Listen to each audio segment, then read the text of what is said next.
God bless you, my brothers and sisters. This is Anthony Gadson of A.F. Gadson Ministries and Senior Pastor of the St. Peter Baptist Church, 7110 Bay Street, Elko, South Carolina. And this is Pastor Gadson's Nightcap for Tuesday, March the 8th, 2016. For a few minutes, I want to talk about much has been given. Much has been given. How many of you know to whom much is given, to whom much has been given, much is required.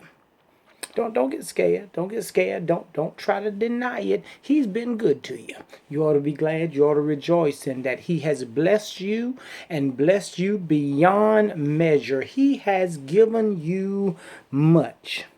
All left for you to do now is step up and meet the requirement. Much is expected of you. Much is required of you because much has been given to you. The last part of Luke 12:48 says, when someone has been given much, much will be required in return. And when someone has been entrusted with much, even more will be required. This passage is really dealing with two types of servants and degrees of discipline. You're dealing with two things here. Two types of servant and degrees of discipline. One servant knows what the master wants, but fails to carry it out. The other servant fails to carry out the master's will as a result of not knowing or not understanding what is required or what the master wants. Notice, both fail. One failed as a result of not knowing or not understanding. The other understands, just does not do it. Both fail.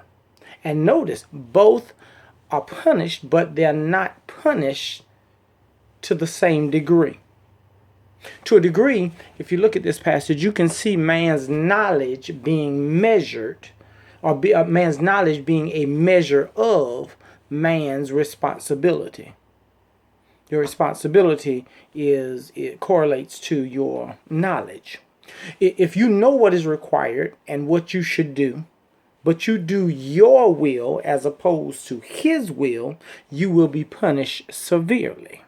But if you fall short as a result of not knowing, as a result of ignorance, you just don't know, you will still be punished to the degree of the knowledge you have and to the degree of knowledge that was available if it was there, but you chose to not take advantage of it.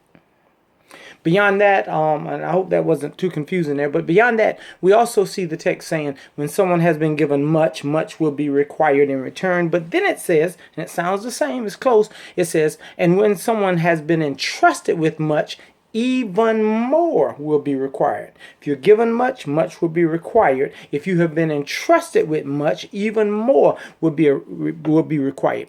To a point, these statements are parallels. However, one deals with our gifts. To whom much is given, much is required. One deals with our gifts, while the other deals with that which has been entrusted to us or committed to our trust. No doubt you can see the similarity here and why these are parallel in meaning, though slightly different.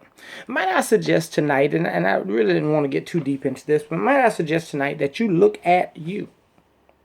Look at where you are and what you are and what has been given you and or what has been entrusted you.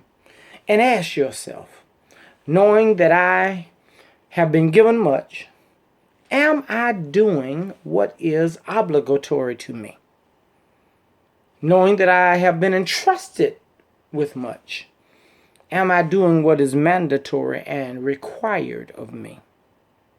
I know you've heard people quote that passage probably all your life, to whom much is given, much, but you probably didn't have a good understanding of it, and the fact that it was really dealing with degrees of punishment for disobedience as well.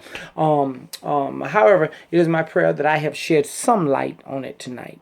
Rest easy, knowing that if you have been given much, or should I say rest easy, but no, if you have been given much, much is required. God bless you. Good night.